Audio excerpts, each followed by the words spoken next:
In today's video, I'm going to teach you how to e-sign with PandaDoc with this full 2025 guide designed specifically with beginners in mind. Let's start right at the beginning. First, head over to the official PandaDoc website. You can do this by opening your preferred web browser and typing in the URL www.pandadoc.com. Once the website loads, you should be greeted by the homepage. Now, to access your account, you'll want to click on the Login button, typically located in the top right corner of the homepage. Clicking this will take you to the login page.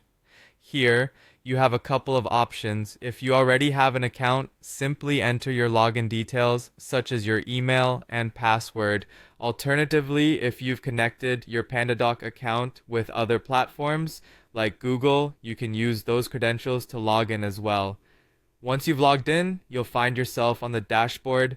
This is where you'll see a list of your documents.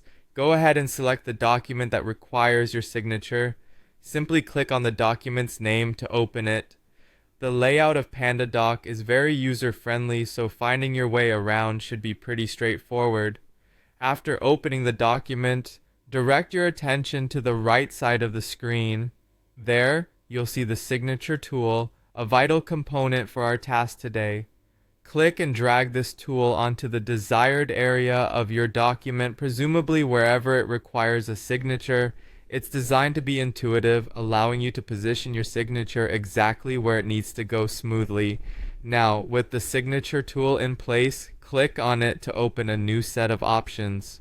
You'll be presented with several ways to customize your signature. You can choose to draw your signature if you prefer a personalized touch, type it out for simplicity, or upload an image of your handwritten signature. Additionally, if you've previously saved a signature within PandaDoc, you can select it here. Once you've chosen how you'll present your signature, the final step is to solidify it by clicking on the Accept and Sign button.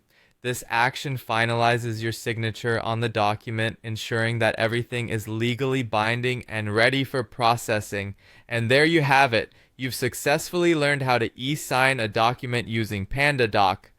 This process streamlines handling important documents, and with a little practice, you'll be signing contracts and agreements with ease and efficiency.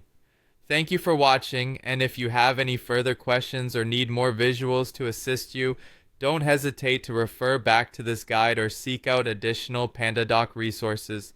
Have a great day, and happy e-signing!